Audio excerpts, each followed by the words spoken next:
Hello and welcome back to the Masonic Roundtable, a weekly hangout where Masons from around the world get together to talk about Masonic news and opinions in a friendly and social manner. The standard disclaimer applies. The thoughts and opinions expressed here are solely the opinions of other participants and do not represent any Grand Lodge statements or positions. Make sure you keep your conversations open for the public and on the level. To interact with us, send questions and comments to our Twitter page at Mason Roundtable or on the Facebook event page. As usual, I'm John Ruark, and you're not. And I will hand it off to, let's see, Robert Johnson. Hey guys, Robert Johnson here, Worshipful Master, Waukegan Lodge number 78, and host of the Windscaping Masonic Podcast. Thank you, Robert. Nick Johnson. Hi, my name's Nick Johnson, past master of Corinthian Lodge number 67 in Big Time, Farmington. Okay. Juan Sepulveda. Can you hear us? Having a little technical issues in the beginning, and we'll come back to him. Jason. That's a no-go. Hey, everybody. My name is Jason Richards. The Mason John Ruark wishes he could be. Every day. Junior Ward, every day, every waking moment, he cries himself to sleep at night because he's not me. Junior Warden of Acacia Lodge number 16 in good old Clifton, Virginia. All right. Juan, can you hear us now? Juan can hear us. That's a head nod. Hello. Can you hear me? Is the question. Yes. Good evening, everybody. My name is Juan Sepulveda. I am a member of Orange Blossom Lodge number 80 and the host of the Winding Stairs Freemasonry podcast. Awesome. Thanks for joining us. Let's get right into Masonic news. And for the first topic this week, we have the Masonic Restoration Foundation has finally listed their program and agenda for their 6th annual symposium, which will be held this August 21st through the 23rd, 2015, in the City of Brotherly Love, Philadelphia. And they will be having it in the large Grand Lodge, Pennsylvania hall. So if you haven't been there, beautiful hall, and it's definitely the closest it'll probably ever get over here for us East Coasters. So I'm going to try and check that out. Where is it normally, John? Usually Colorado. out west, yeah. No, really? Yeah. Yeah, so this is a rare occurrence. Have you guys ever been to an MRF activity yet? I think we talked about this about a year ago. But, I'm not cool enough for TO lodges. yeah, I mean, look at those featured speakers. That's awesome. Alrighty. So check that out, and you do have to register by June or July timeframe. So you got some time, but don't wait. Bring cash. Lots of it. Also, as a reminder, the Scottish Rite on scottishrite.org will be having their Celebrating the Craft web streaming show, kind of their telethon in the 21st century. So check that out May 16th. That'll be Saturday, May 16th at 6 o'clock, I believe. And then, Jason, you wanted to talk about Old Master Scotch? Yes.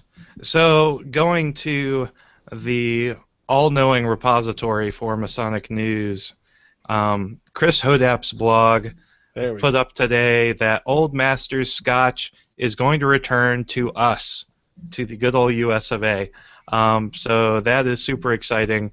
And for all of us Scotch drinkers, we thank you, Chris, for getting our hopes up, and hopefully this will actually come to fruition. I hope so. It's a decent Scotch. I mean, it's nothing crazy awesome, but you know, it's just neat to have that bottle. It's like with anything Masons put a square and compass on. Like, if it's passable, it's awesome. Yeah, like with this marker, a square and compass on this storm whistle, and boom, I can sell Where it. can I buy it? I want one. Think of how many people bought TMR pins over the past year. I mean, they'll buy anything. Oh, we're recording this. It was a nice show we used to have. Yes. Good night, everybody. Alrighty, I think that's all we had for news this week. Why don't we step into MMQOT? Nick, take us away. Hello, John. Thank you once again for allowing me to do the Masonic Monday question. The answer for last week was Lawrence Dermott, who was exalted in 1746. For most of his Masonic career, he served as Grand Secretary of the ancient Grand Lodge of England, Ancients. The little trick question was that he was later installed as Deputy Grand Master of the same, which would have, at that time, been effectively, he would have been the Grand Master, because Grand Masters were usually royalty or something of that nature. So our great, wonderful answers were Greg Guffey of Acacia Lodge number 51 of the Grand Lodge of Minnesota. Oh, never mind. There's another Hold Acacia? on.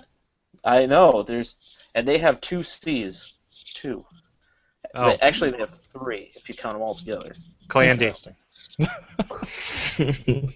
Jason Richards of Acacia Lodge number 16 of the Grand Lodge of Virginia. Never The heard of that original. lodge before. Needs more C's. I That's agree. true. It does. Justin Miller of Sacramento, number 24 of the Grand Lodge of New Mexico. We have Christopher Croteau, our favorite, well, one of our favorite.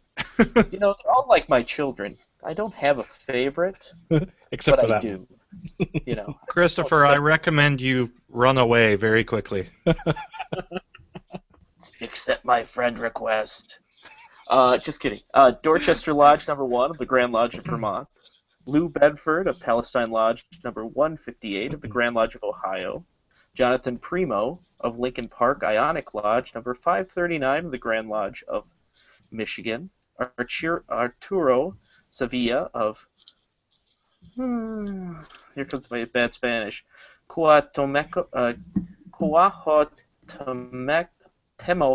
number 15 of the Grand Lodge of Baja California. Simon Dick, who is a petitioner of Joseph Warren Gothic Lodge number 934 of the Grand Lodge of New York.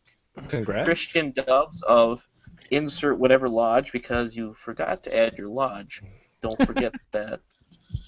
John Hill of Eureka Lodge number 36 of the Prince Hall Grand Lodge of New York. Nice. Frédéric Voth of Lodge Auguste Louis de Rosiers, numéro 713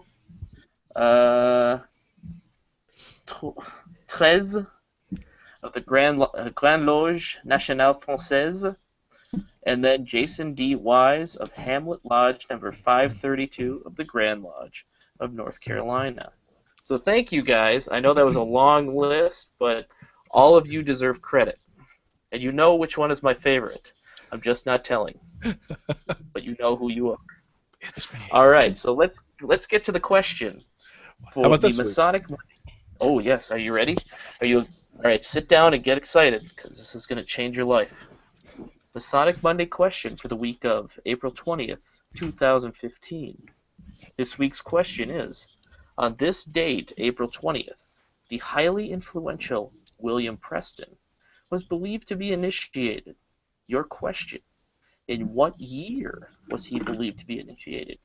As to the lodge, which affiliation did it hold, as in which body gave it its charter, and where did it meet? Bonus: he also transferred lodges later in life. To which affiliation did his new lodge hold, and where did it meet? When you have your answer, send it to masonicmonday@gmail.com. Don't forget to include your lodge name, lodge number, and the hashtag whatever the heck you want. So that is your question. Thank you very much, guys. Thanks, Nick, for everything you do. But what happens if they answer it on Facebook? Oh boy, I am glad you asked. If they answer it on Facebook, the Kingpin, also known as Wilson Fisk, will in fact defeat our hero, Daredevil, also known as Matt Murdock. And Dude, you gave it all away, man. You can't build a superhero on a show like this. That's okay, not Matt Murdock. And if you do, Daredevil will lose in Hell's Kitchen, and it will be turned into a pit of crime and pestilence. Like Do not answer the question on the Facebook page. John? Today I learned we have lots of comic book nerds on this show. Alrighty. Well, tonight's topic, let's jump right into it. This is a good one. This was recommended by a listener, and that would be on the topic of the Enlightenment philosophies.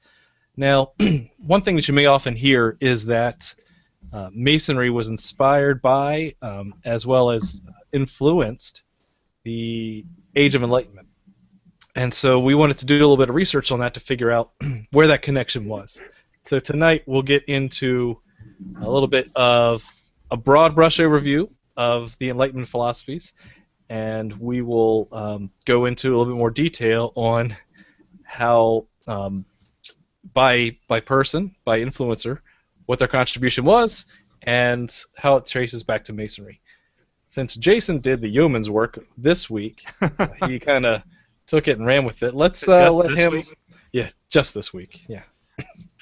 We will let you go ahead and start stepping through this visual. So for those who are on the podcast, definitely get a chance to check out the visual on YouTube, as the pictures and the graphics will help you move things along. Jason, take it away. Thanks, John. Yeah, we wanted to do slides for this show. We don't do this for very many shows, but when we're dealing with a lot of different complex ideas and names and complex ideas like philosophy, I think the visual aids are helpful to understand. So we're going to start stepping through it. The Age of Enlightenment really was an era of cultural and intellectual renewal that swept Europe from the 1650s to approximately the 1780s. It was really preceded by several big trends in European politics, and the first is a widespread increase of literacy. So you had the Gutenberg printing press several centuries before, and that brought about the increase of books, and specifically the increase of non-religious texts, because up until that point, remember, you just had scribes and monks who were painstakingly copying the Bible, and those were really the only books you had. But with the increase of affordable, quick printing, the book industry took off. So you had people getting their own non-religious ideas down on paper, and those books then propagating throughout Europe. You also had the era of the scientific revolution, where just this big explosion of knowledge and ideas. Science was no longer looked at as witchcraft as it had been during the Dark Ages, and so from about mid-1500s to the late 1600s, you had this big boom in scientific knowledge and discovery, and then kind of on the coattails of the scientific revolution, you had Europe engaged in a number of very gruesome, very bloody wars. So these three things taken together, you had the beginning of the propagation of indigenous ideas. You had a look back at science as a better way for the layperson to understand the world around him. And then you had those ideas being funneled into a time when people are saying, okay, is the government really doing the best that it can on my behalf? I've had enough of it, and I don't want to take it anymore. Exactly.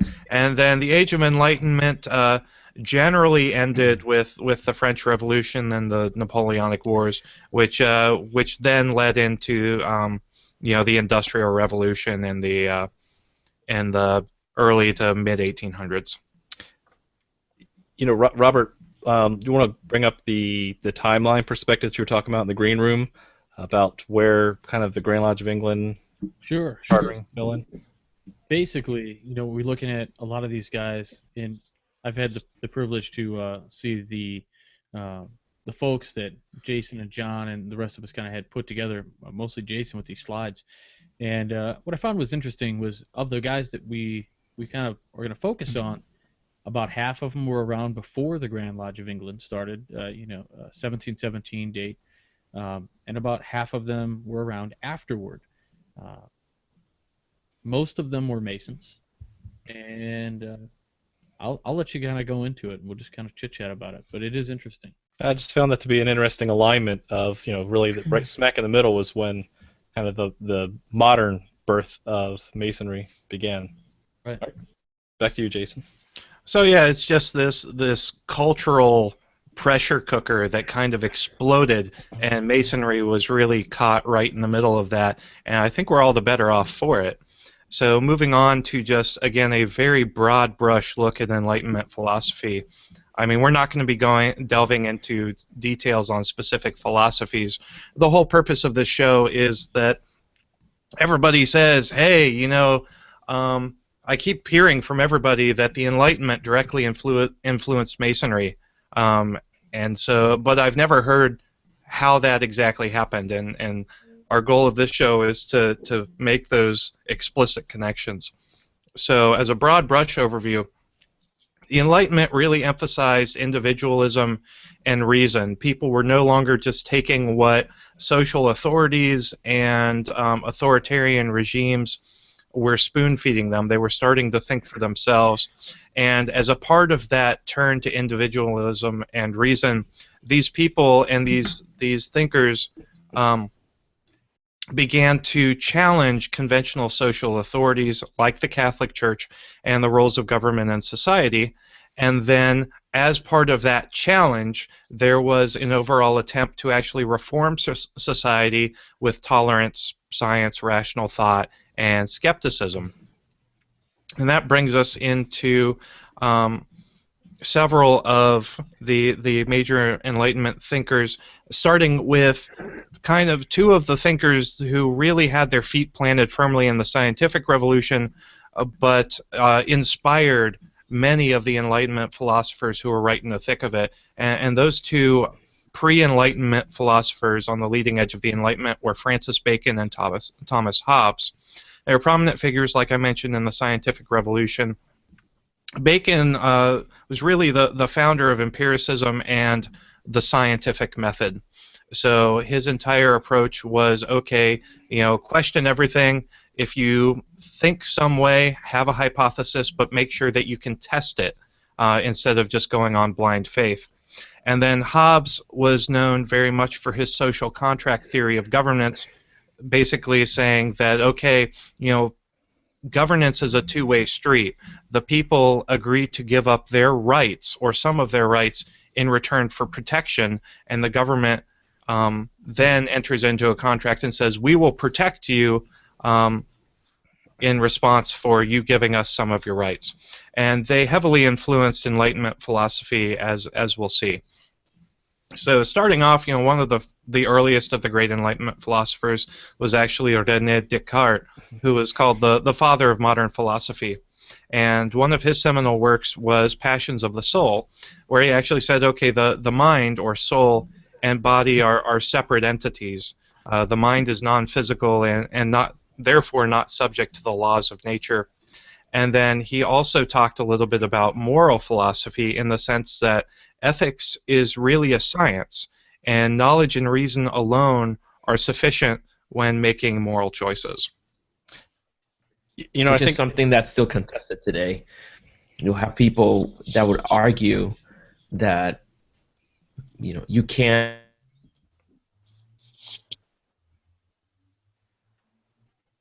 We lost Juan for a second. You hear me? Yeah, go ahead. So, that's a debate that people still have. Well, and actually, as we'll see, some of the later Enlightenment philosophers were completely opposed to Descartes' point of view. But it is interesting looking at the idea of knowledge and reason informing morality. And a lot of the lessons that we learn in Freemasonry are moral lessons, taught from the idea that knowledge and more light in Masonry gives you the tools to become a more moral and better person. Sure. And if you look at, just under Passions of the Soul, excuse me, Scottish Rite Masons are going to see the slide and something in there they're gonna pick up on right away. it's kind of interesting to see that. Stay tuned. Yep. So moving on to John Locke, he started off with his theory of mind, which was that knowledge is gained through personal experiences. It's not innately or divinely imbued. So when you come into this world, you're a blank slate, and the only knowledge that you gain on the world around you is that which you directly experience. And this struck a major chord with me because as Masons, how do we learn lessons?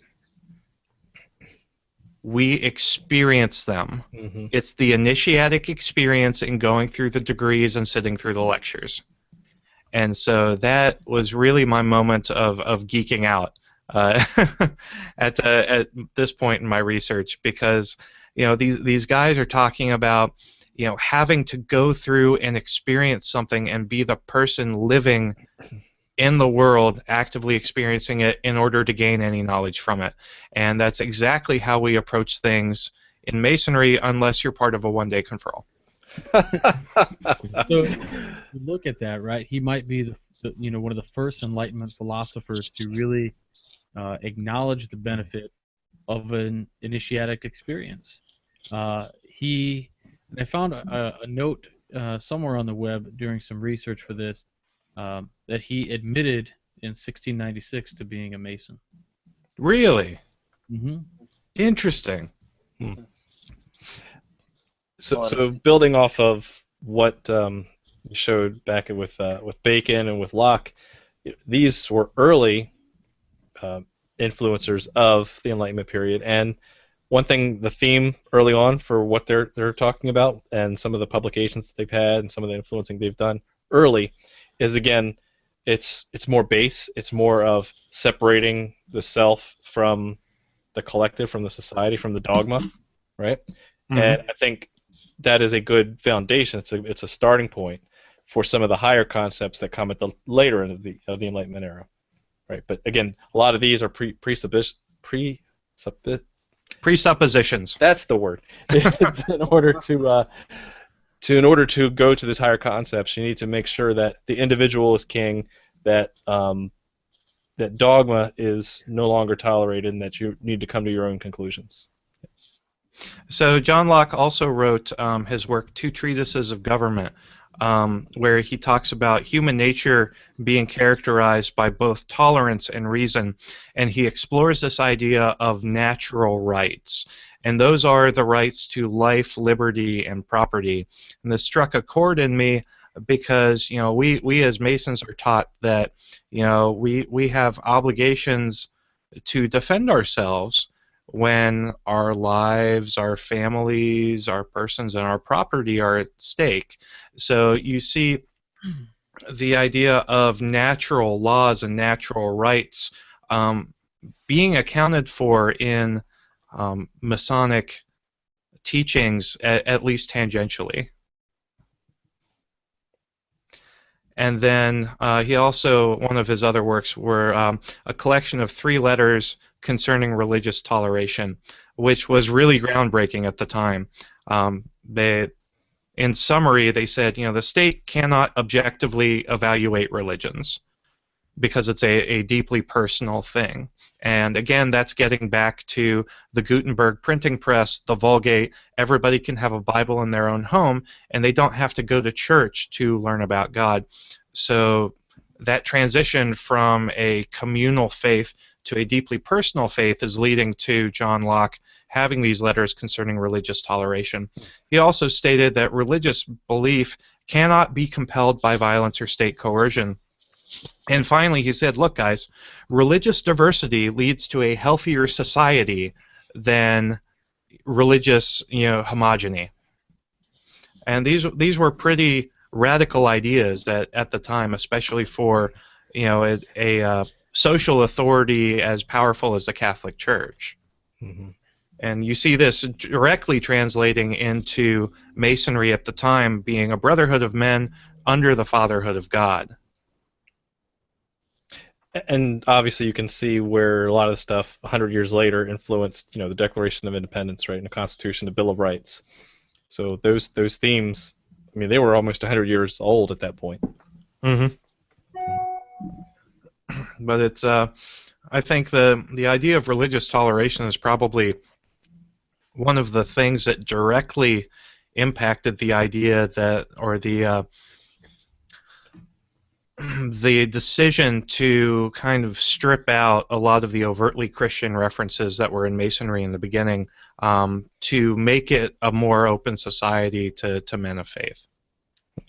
Sure. I also feel like, this kind of blending of cultures and things, when we tend to have that open line of communication among, men of different faiths, we tend to listen to what they have to say about their faith, turn it around, and we can look at our own. And maybe this leads to this more, personal knowledge. As he's talking about personal knowledge or knowledge gained through personal experiences, you can then turn this around and have a new thought process for yourself as far, how these kind of things develop in your own mind, I guess. Mm-hmm.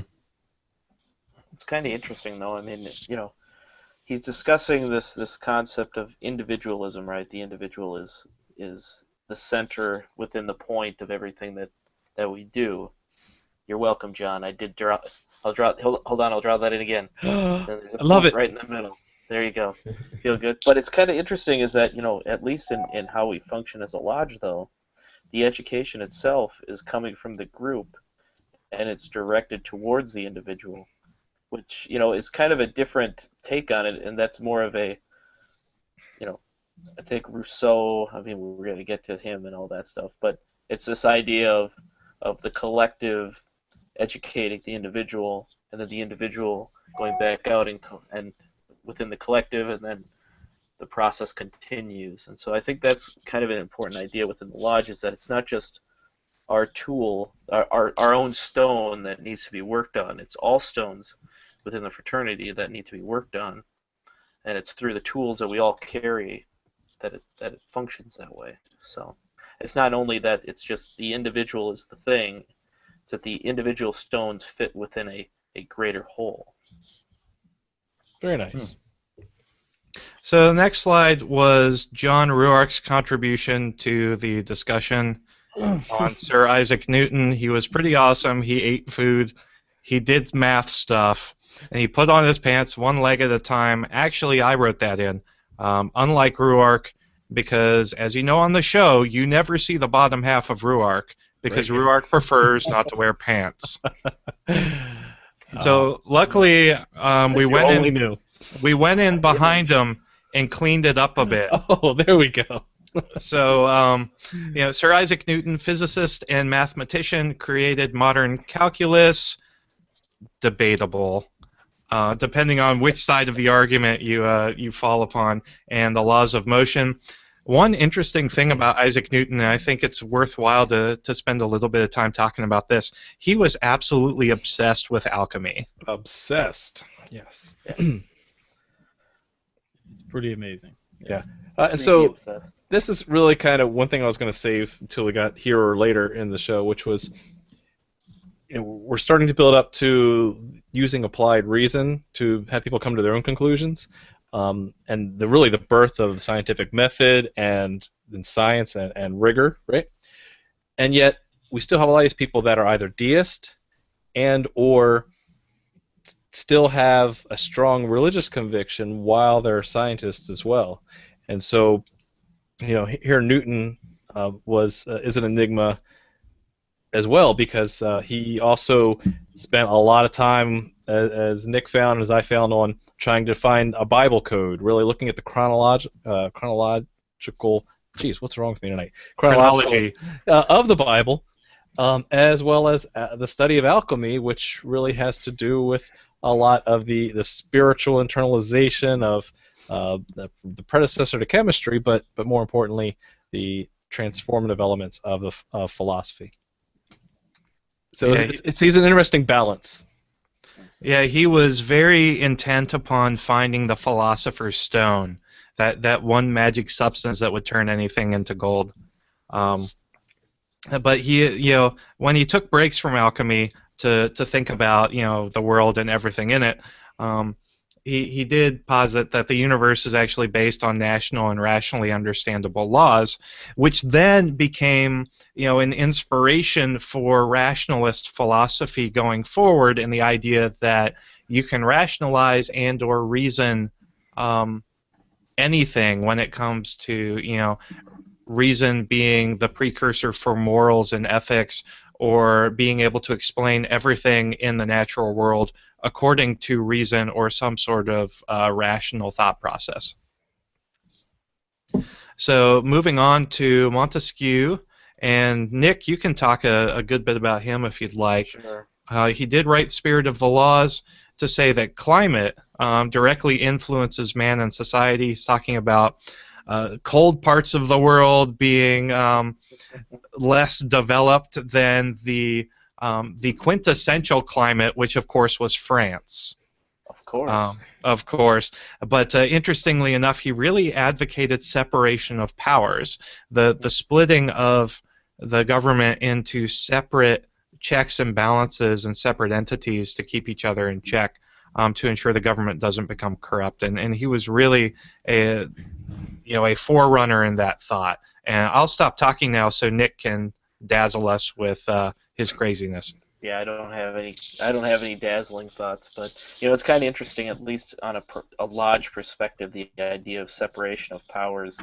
You've got grand lodges and then constituent lodges, and there's a sort of federalism that occurs within those. And each grand lodge has its own separated powers, where you've got the judicial function that comes from trial commissions and those who review laws and Masonic rules that are being established. Then you also have the Grand Master, who essentially functions as the executive, and then you also have the legislative, which is which would be the assembled Grand Lodge when it makes rules. And so it's kind of interesting that this concept of separating the powers, so that what the will of the people, the will of the Masons, whatever it is properly kept in check. And that's usually the most difficult thing, is that you have this idea that absolute power corrupts absolutely. But the thing and I finally was able to look back at Montesquieu's work, especially Spirit of the Laws, which I haven't read in forever. And what I found really interesting, and it's been disproven, obviously, especially this climate directly influencing, and I have to agree, though. I mean, the grapes grown in France are the best grapes in the world, and we just lost all of our Italian viewers. So, but no, seriously, I think the most interesting thing is that he would discuss the idea that the local idea of governance, where each small section would develop its own system of doing things, and we can see that in our own Masonic fraternity. You go from here down to Louisiana, and the way in which certain things have been developed. We have Scottish Rite craft lodges down there, and they function very well that way. France has a different way of doing things. The Swedish Rite does something different.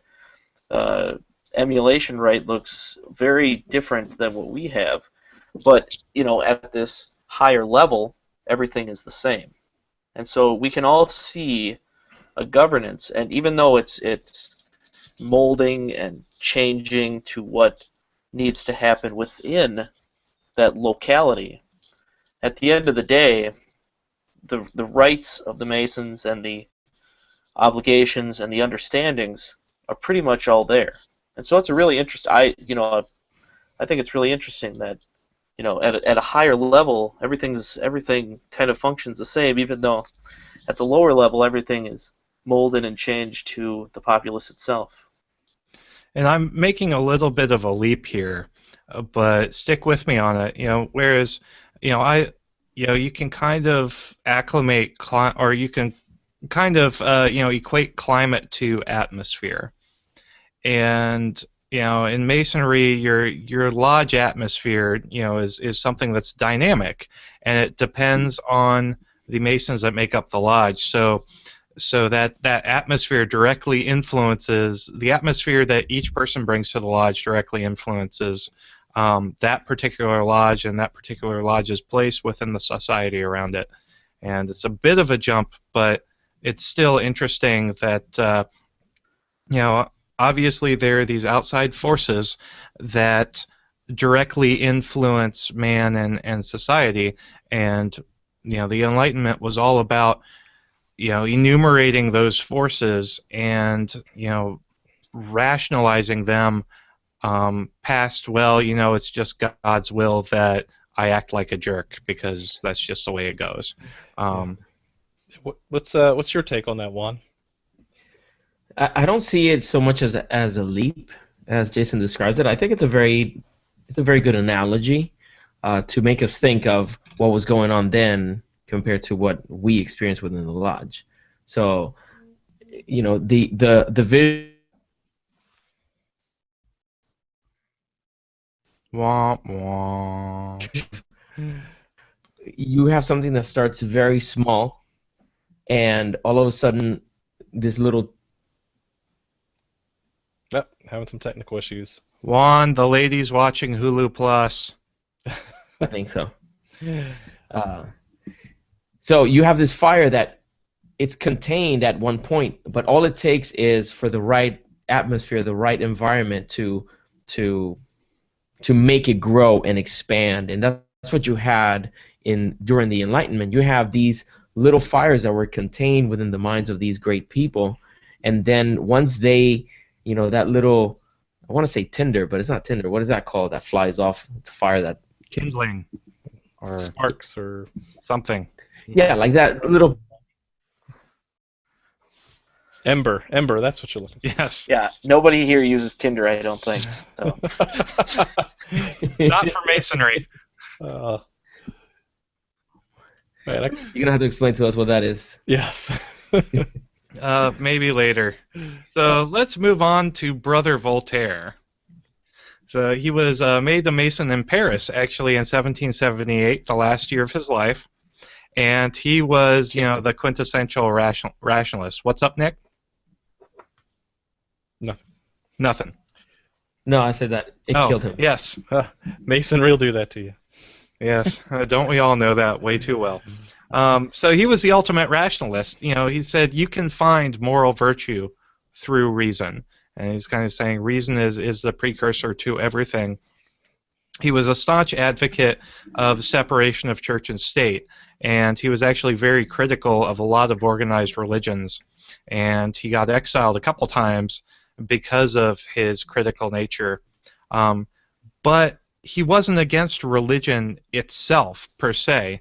He was just against, the organization and the forcing of it upon a given social group. And he actually wrote a treatise on toleration, which ties in very, very well to what we experience as brothers and say, I say we should regard all men as brothers. Are we not all children of the same Father and creatures of the same God? And I thought that that particular quote from a treatise on toleration was specifically apropos as we look at Masonry as a brotherhood of men under the fatherhood of God. Absolutely.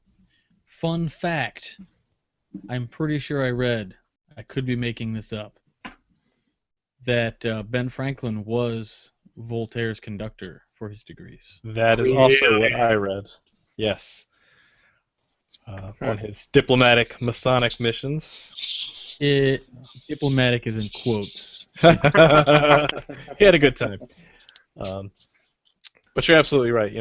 His big claim to fame was the separation of church and state, and to build on that, you do see, specifically from a religious tolerance perspective, in Masonry, that religion is prohibited from being talked about in the lodge room, and why? Because it divides people, and so to promote tolerance, we want to ensure that we're keeping politics and religion separate from the meetings of the lodge, because that is what divides men, not unites them. Right. The very pillars of or the very precursors of Enlightenment thinking are the very things that we don't talk about in Lodge. Well, and that's Right. the thing. It's like Anderson's Constitutions, right? I mean, it's one of those that it's almost like you have to read it. The idea that to be good men are true, or men of honor and honesty, by whatever denomination or persuasion they may be distinguished, whereby Masonry becomes the center of union and the means of conciliating true friendship among persons that must have remained at a perpetual distance. And that's the thing, is it's the idea of tolerance, in which it's we're leaving them to their own particular opinions. And so all of us, when we enter the lodge, it's not so much that we're checking our faith at the door. It's that we know that at some point, if we allow these things to be a division, we'll always remain at a distance from each other. And that's the whole idea behind the lodge, is that tolerance isn't about accepting somebody else's point of view. It's just coming together and being able to work on something at the same time. Well, it's all about respect too. It's respecting every person's individual right. Again, that individualism that permeated Enlightenment philosophy. Respecting everybody's individual right to make their own choices regarding their own personal faith. He was very outspoken though about various religions. So he was a deist. Mm-hmm. And he really believed that there was a God. I found a quote that I really liked, where he. You still hear me? Yes. Yeah. Okay. Where he talks about the fact that I feel, or I've gotten to the conclusion that there is a supreme being, but not just by faith, but by my own reason. So he felt that through his reasoning, he could justify that there is a God.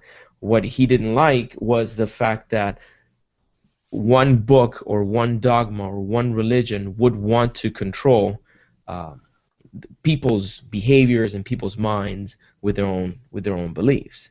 And we have to keep in mind that this is happening in the middle of an environment where religion is married to politics. We have the oppression of both of those entities, pressing very, very firmly down on the people, and making things very difficult.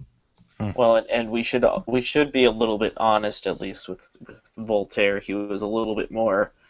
He might have been, critical of Christianity, but when it came to Judaism, I mean, he was near anti-Semitic, and Islam, he did not have very nice things to say. In fact, he wrote an entire play about that. So I mean, he's a very complex figure. He's a lot like Jefferson, where you can't necessarily accept every word that he says as his true thought, his true belief, because oftentimes he would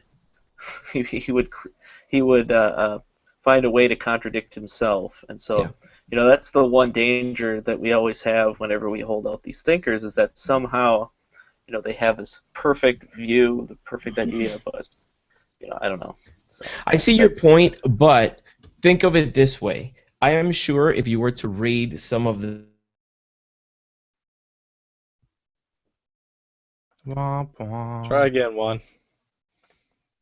the things you had then, you might think, did I really believe that? Or like, you can see the big change from one phase of your life to the other.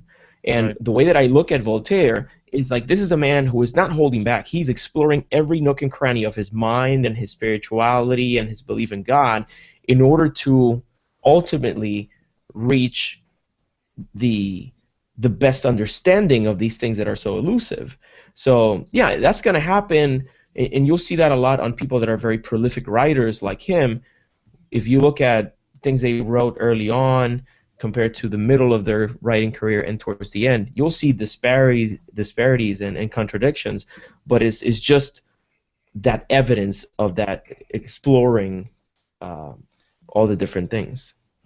Building on that too, this, a lot of these concepts we're taking for granted right now, that some of these ideas were very, very, very radical, and not a product of their times. And so while we say, oh, well, yeah, that's obvious, that's the way it should be, this was, they had their own environment, their own culture of everyone else around them. And again, they were a product of their environment. I know it sounds cliche when even you look at people's writings, 100 years ago, 150 years ago, but yet it still stands true that even a semi-forward-leaning thought then, it was extremely forward-leaning in comparison to what it is today. Well, and it was a complete worldwide paradigm shift in how you view the world. Mm-hmm. And just, the fact that these guys put themselves out there and endured the exile and persecution that they did, it's just kind of crazy that we're still using those ideas today. Moving on to David Hume, who is a central figure in the Scottish Enlightenment and a proponent of skepticism, question absolutely everything. One of his main works was a treatise of human nature. That, again, humans only have knowledge of those things they directly experience. So talking about that initiatic experience as the way of life. Belief and knowledge requires justification. So that goes again with the idea hearkening back to Bacon and the scientific method. You need to test everything and you need to be able to prove everything to yourself. Ethics are based on those feelings and not, innate ideas. And really, really interesting. The second part of his treatise on human nature is devoted directly to the idea of passions. And he's got direct passions and indirect passions. Direct passions arise immediately from good and evil and pain and pleasure, and they include things like emotions like joy and grief and sorrow. But then you also have indirect passions, which instead of arising from good and evil and pain and pleasure, actually have the capability to produce good and evil and pain and pleasure. And those are passions like pride, humility, shame, courage. And so it's really interesting because passions figure so prevalently in Masonic ritual and Masonic teachings that he just devotes a third of his seminal work to balancing the passions, exposing them what they are, and trying to figure out a way forward to keep them all in balance. Very cool. I thought that was amazing. And then we get to Jean-Jacques Rousseau, who started off with a discourse on inequality, saying that actually private property is really the basis for all inequality. So he was kind of one of the antecedents to the rise of fascism and Marxism. He also wrote a work on the social contract, which again is building off of Hobbes's social contract of governance, where he speculates that humans left their primitive but equal and free state of nature in favor of civilization and dependency and the resulting inequality. And then he also wrote a good bit on education in his play Emily, and said, "The noblest work of education is to make a reasoning man, and we expect to train a young child by making him reason." So he was another one of those rationalists who thought that you could explain every single thing in the world by taking a logical, approach to it. Yeah, his social contract, I read an interesting essay not too long ago, and if I find it, I'll definitely share it for you guys. It explains his social contract where he talks about we voluntarily left their primitive selves. He explains that as basically the fall of mankind. That's interesting. Huh. Anything? I think you got something on the tip of your tongue. It's also interesting. He along with Hume and then Kant, who came afterwards in the German idealism era, a lot of these began to focus also on this idea of economic theory. And so with Rousseau, very focused on inequality. Hume is focused on, understanding some other things of human nature in that respect that influenced Kant. And then you have Hegel, who argued with Kant, but yet essentially agreed with him. And it's all focused on this idea of how do you focus on what to do in a society where inequality exists. Mm-hmm. And it's not just on the rights of property. And, at least in a Masonic context, it's kind of interesting that we have someone who functions as the chair in the East, and he guides just about everything that happens. He's essentially the trustee, and all that other stuff. And it's how do you, within that social contract, trust someone to do what is best for the rest of the group? And I think within Masonry, at least American Masonry, we have two ways. One in which the most terms are only a year long, and also it's the idea of a democratic election. I think that's really important. And then also focusing on his education in Amil, he was very focused on the idea of how do you improve the intellectual development within a child. But the thing is it transcends that, and it gets even further out. But how do you educate all men? And that's really another working of the tools on the stone of a Mason. And I think that's, I think he's, even though, I know in later centuries he was essentially, put up next to, guys like, Marx or, anybody who was in that camp. Engels. Neo-Hegels, that focused on that. I think, his idea of how do you deal with inequality was very important. And I don't know, that's just my view. Well, and something really interesting about his social contract is that he basically segregates out society, and he says, okay, there's the sovereign, and that's everybody, all equal. But then there's also the government, and the government is set apart to be the non-biased adjudicator for the sovereign.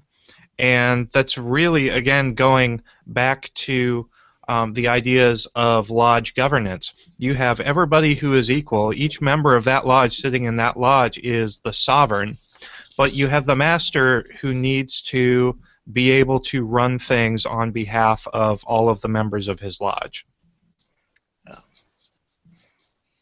Well, and that was kind of an interesting thing is a while ago on the subreddit, one of the users there said, well, we should really dues, there's always this weird dues discussion, everybody always gets very uptight about dues. And he said, why don't we base it off of a tithe system, so everybody would give X percentage and it would just be voluntary, right? Masons are cheap and like to complain.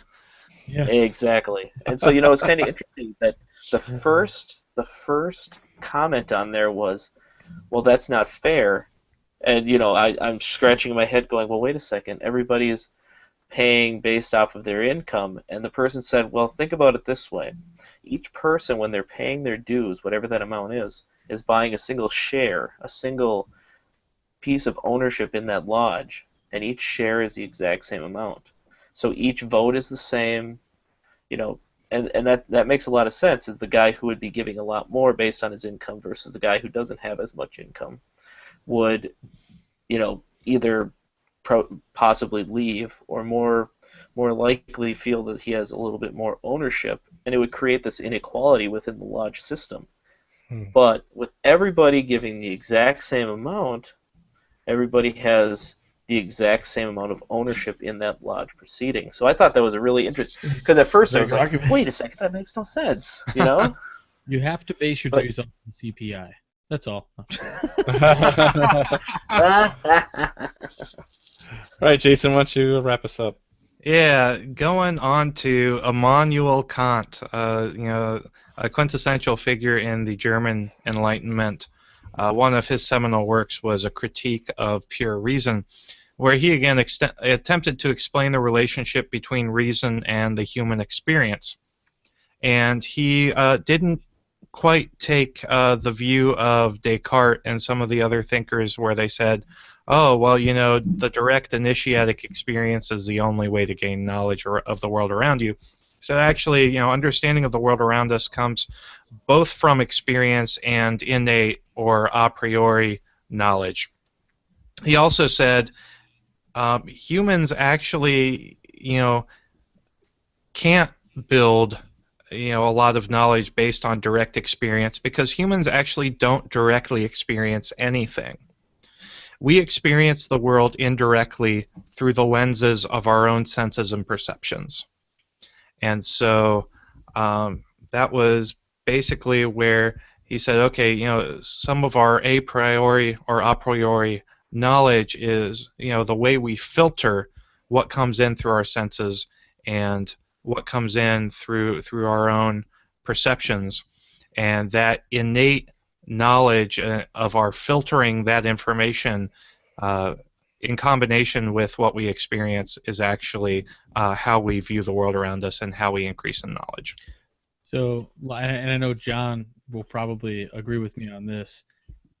He says it, I've said it. It's like when you get a text message and you read it, and it sounds like somebody who's being a jerk to you, and perception is reality. Perception is reality. It's like every time I get a text from Robert. What is this? But you know, that another thing I'll build on that. That just struck a nerve too about. You'll see a common theme of that in a lot of the esoteric readings as well. That you have to get beyond your earthly senses. We only got 5 senses, and that's how we, you know, filter, like you said, inputs into our experience, especially our relationship with our Creator, right? And so it's breaking down not only your biases, you know, your vices, your superfluities of nature, to get into a state where you're ready to accept and receive more. And you only can do that if you get past the material self, the human self, and get past those 5 senses that you have, and be able to open up to receiving, you know, what else is out there, and understanding the Creator is more than what the 5 senses are able to receive. John, have you seen Marvel's Daredevil? No, it's on my list. It's on my list, I promise. So there you go. I mean, It's amazing. I'm just saying, he loses one, gets another. Honestly, I don't know how he does it. So World on fire, man. World on fire. World on fire. There you go. Here's your comic book reference, or kind of your pop culture reference, and I've explained this to some dudes in Lodge this way, is moving beyond like your human senses in some of these esoteric studies. And I always use the analogy of Ripley in Aliens when she's in the mech suit, right? You're in the mech suit, and all you know is, you know, what senses are telling you on the robot. But when she gets out of the robot, you know, she can actually touch things herself or like experience things outside of the shell. Maybe it's Voltron for you guys. Maybe it's Power Rangers. Power Rangers. Avatar. As long as you're not Bill Paxton and Megazord. Alien, you know. Oh man, I don't know, man. I don't know, man. God. What else you got, Jason? So, you know, philosophy is nothing new, and while Enlightenment philosophy did really influence a lot of the foundational Masonic tenets and vice versa, you know, philosophers have been, you know, thinking about the world around them for centuries and millennia. I just wanted to end with this: know thyself, from the Matrix, also by some guy named Plato. But you know, the Enlightenment really just comes down to people saying, you know what, I want to take a step back from what everybody is telling me I should think. I like that. And I need to know myself and find out for myself what I believe and how I want to see the world around me. And that was, you know, just, I thought, the best way to round out the discussion on these philosophers. And I know we didn't get to everybody, but this is at least a good broad brush of, you know, some of the prevailing ideas in the Enlightenment and how our fraternity has greatly benefited from that crazy pressure cooker of politics, consternation, and butthurt. Hey, let me do a quick recap of two questions from social media tonight. The first from Eric Tamez, who asks Sir Francis Bacon, was he or wasn't he a Mason? Robert? Francis Bacon. I couldn't find anything about him being a Mason. I mean, we're talking about 1500s, but there are references to him being, and get this, a Rosicrucian. Nice. Nice. So definitely in the field of study, right? Definitely. Also from Al Leathers, he added in the reference from Freemasons-Freemasonry.com about the Age of Enlightenment and Freemasonry. Make sure to check that out on our Facebook page. But the short summary asks, was Locke a Mason? The answer is probably yes, and I'll leave it to the viewers to go and decide for themselves. Yeah, if you type that in Google, you'll find there'll be a page that pops up almost immediately, and if you just Control F, Freemason, it'll say that there's a reference to him admitting to being a Mason in 1696. Admitting to. Gotcha. Alrighty, let's start bringing it home then, and I will start with Juan Sepulveda. All right. Hopefully I don't freeze. You're doing good so far. Oh, I had to speak up. Oh, I killed him.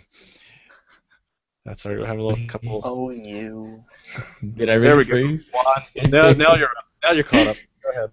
I jinxed it.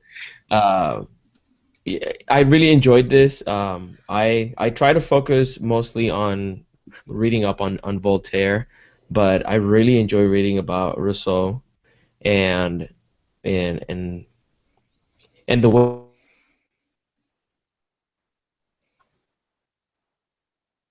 Okay, we'll give you a chance to catch up or come back to you. Yeah. All right.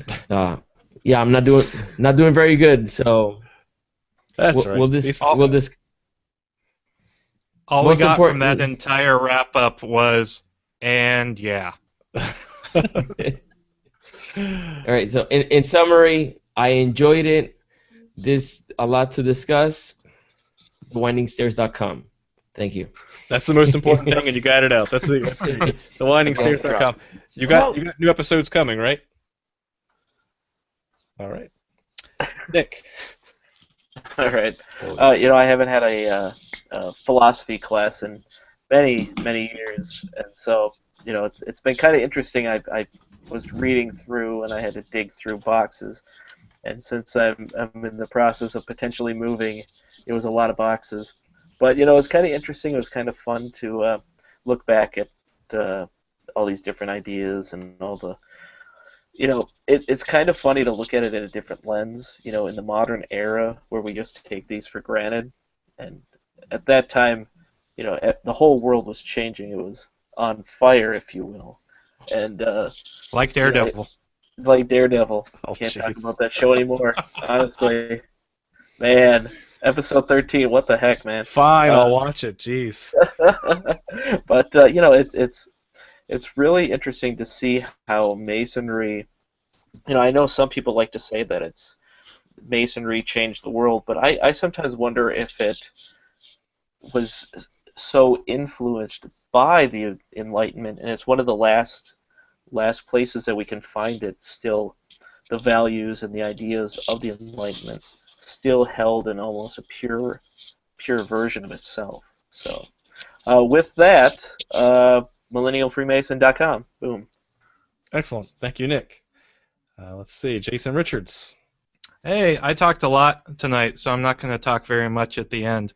But again, you're looking through the main tenets of Enlightenment philosophy, talking about religion and politics and knowing yourself, and just how all of those intertwine, and the deeply personal individual nature of knowing everything around you. You know, that's exactly how it is in Masonry. In Masonry, we're taught that everything's open to our own personal interpretation.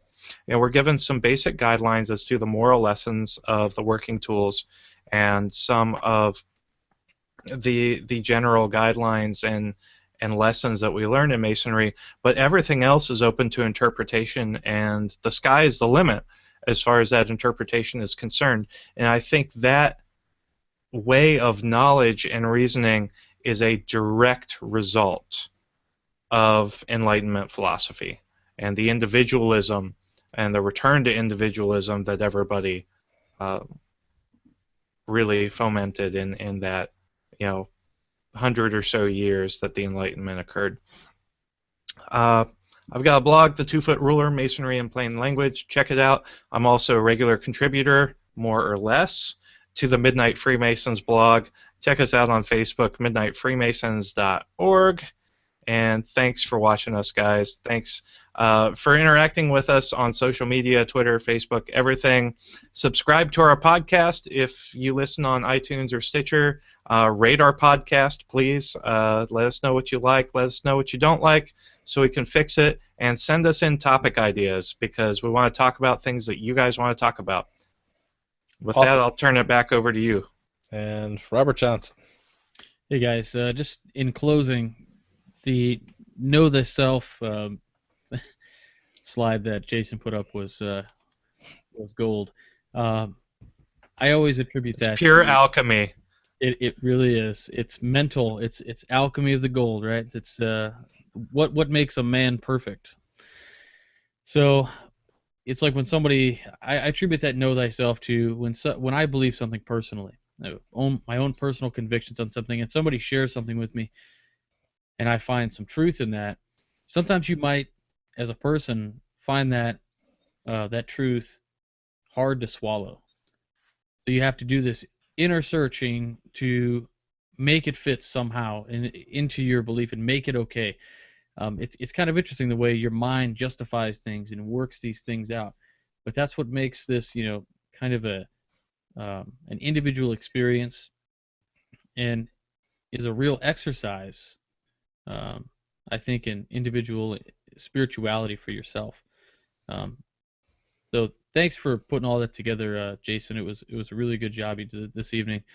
And you said more or less on Midnight Freemasons, quality over quantity.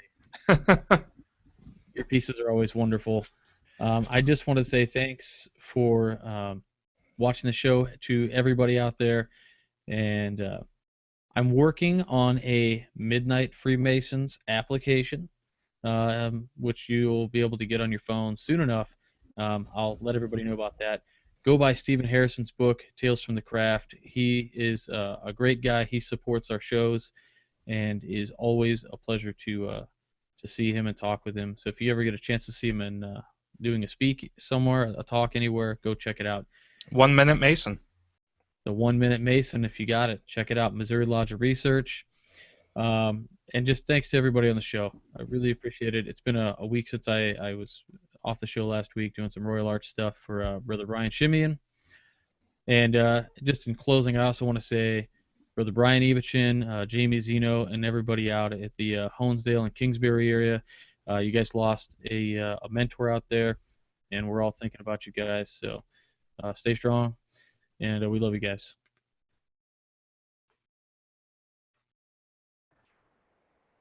Okay. Can you hear me now? No. Okay, you can. Good. Because technical difficulties arise tonight.